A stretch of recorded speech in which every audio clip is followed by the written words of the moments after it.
Здравейте хора, както сте разбрали в описанието, днес ще снимам клип на Arma 3, ето е играта. Ще пратя линк в описанието, за да може да се свалите, защото на мен много ми харесва. От Zamunda да се сваля тя всъщност, не съм я свалял от някакви сайтове. И също преди да започна да играя, както знаете, клиповете не са ми чак толкова хубави и затова старая този много да ви хареса.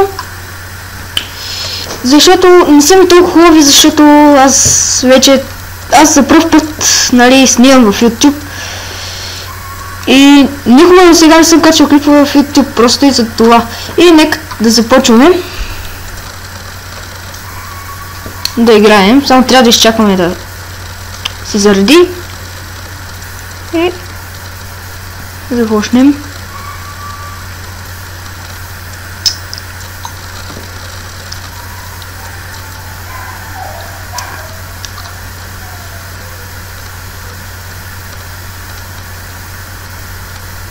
Тя много лесно се инсталира всъщност, дори сега ще ви обясня как. Значи, слагате си Diamond Tools и него ще ви го пратя в описанието. И просто прехвърляте играта в Diamond Tools. И оттам вече почвате да инсталирате. После прехвърляте от директорията на играта папката крак. И от тази папка отваряте я, прехвърляте нещата, които са в нея, в самата папка на играта. И много лесно просто инсталирането. Аз първо си свалих една друга Arma 3, защото, нали, имам версии. И аз си свалих друга версия и не ми стана, после тази си свалих и ми стана. Днес ще играя, няма да играя онлайн, няма и синглплеер, да минавам мисии. Ще си играя просто произволно, ще си играя. Например, ето сега ще ви покажа, нека да се заради. Аз много обичам по принцип на тази игра да карам изтребители и хеликоптери, защото просто много ми харесват. Тука, и ето, тук вече си избирам, има ААФ. Те са... Аз в принцип ето тук си играя, защото най-много ми харесва. Ето другите тук са за упражнения, такива хеликоптери, как се упражнявате, тъмно, танкове, стрелец и най-различни глупости. И така, нека започваме, да не бавя.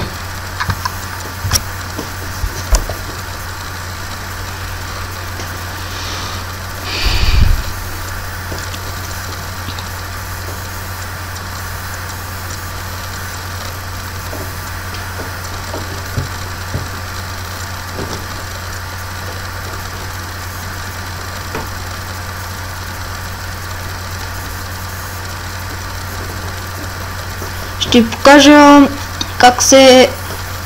Нали? Ще ви покажа как се играе точно на тази игра, ще ви кажа по-точно кои копчета да натискате, за да играете, защото е малко по-различно на тази игра, не е като например Call of Duty или нещо такова. И по-точно за това ще е моят клип, да ви покажа как се играе и карта, такива неща да ви покажа. И изчакваме да се заради сега. Доста време се зарежда вече. Ето. Съжалявам, не ми се гледат видеа. Затова натискам Space да мога да превъртя.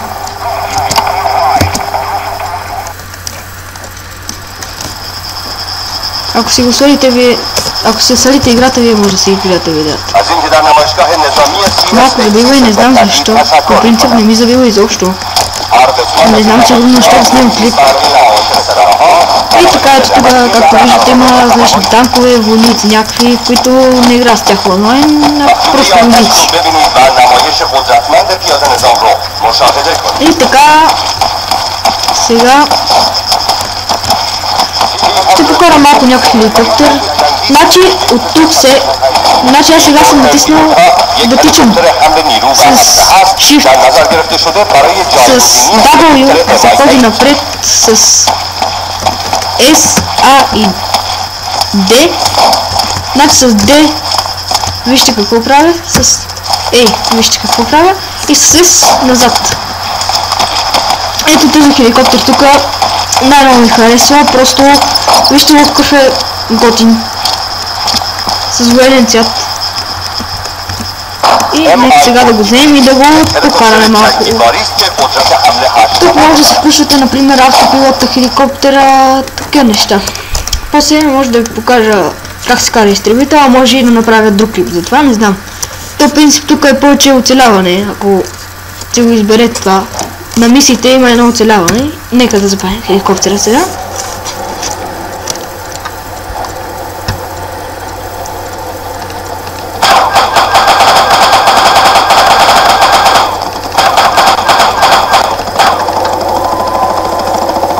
С Shift се дига нагоре хеликоптера, да не си помислите, че е с W. С W само джипите такива се карат напред. И с мишката си го управлявате вече.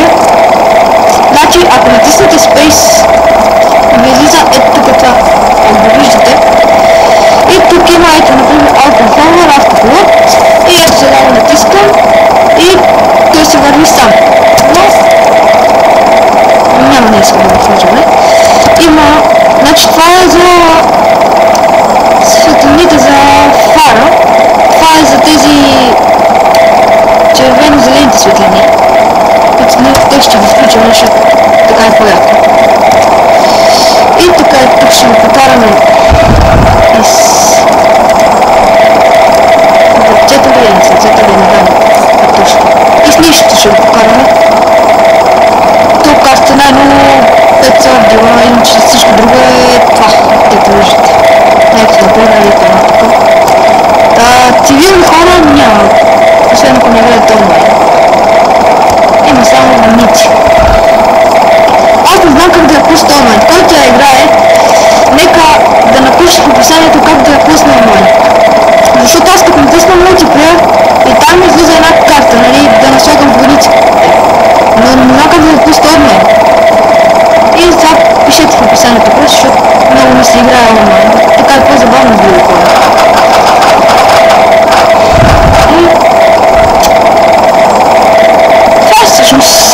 Много лесно карането на хеликоптера, е малко по-трудно на изтребителя, не, защото много трудно се злита. Иначе е лесно. Ето тук сега някъде май трябва да се разбира, защото и аз не знам как се каца, много трудно.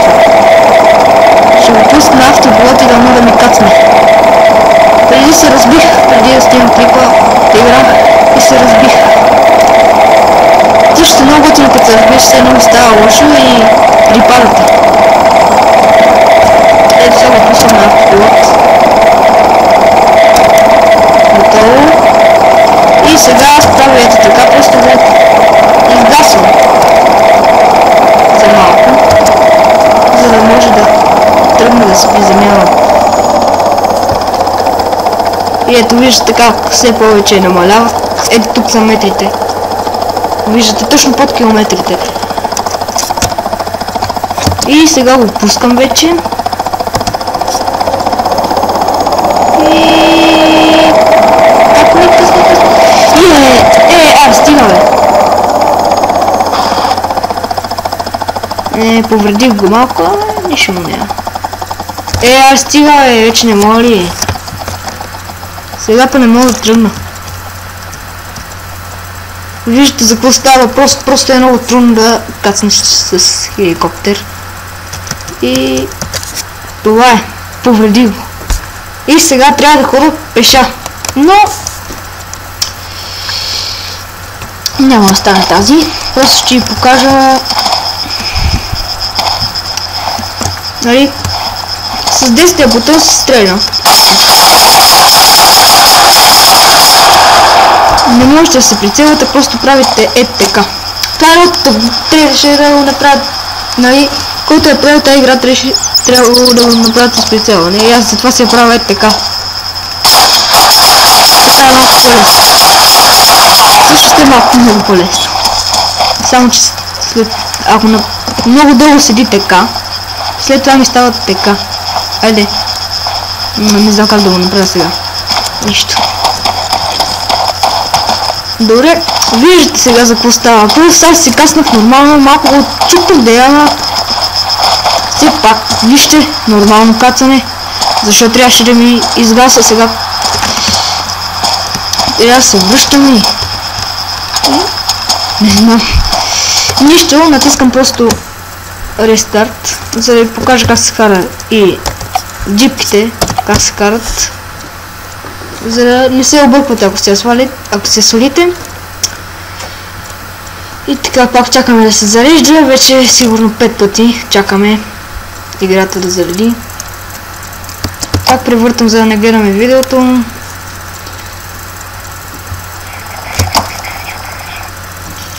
И така. Да започнем. Там дори има бъгите, също може да ги карате, но аз ще ви покажа как се карат като тези чудесийките. Виждате какви са странни, се едно са от... Всъщност аз играя в 2035 година. Не знам защо така са направили играта. Днес 2016-2035. Много. Няма подобрение на света. Така. И, както ви казах, с W давате напред, с S назад, с A надясно, с D наляво. Много лесно управлението. Малко пак забива нещо, не знам защо. С S също не е само за назад, използвате го също за спирачка. Но много бавно спирате, ето сега натиснат спирачка. Вижте колко бавно, аз за сега съм се ударил. Просто... ще да е по-яко, ако го бяха направили да имат цивилни. Но яко ще да има, за може да се ги стрелям, да се ги газа. Вижте сега. Например, ако застрелям един войник и не изключват играта, гледайте сега. Това в принцип е доста хубаво, защото по-реално ми изглежда така. Ето тук има някакъв. Виж също какви някакви такива дрончета. Големи. Само че аз не мога да ги управлявам. Тези, където снимат, знаете ги, всеки трябва да знае. Ето тук някакви джипки. Но това май не е закарано. Да си гледаш ти на чупчето им. Ето, застреляме сега на връща.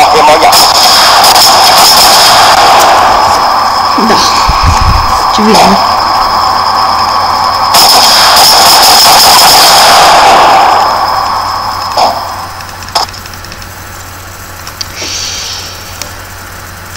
Continuum и това ще е от мене. Ако го харесате, дайте един палец нагоре и ако искате да гледате още мои клипове, се абонирайте на канала ми. И довиждане от мен.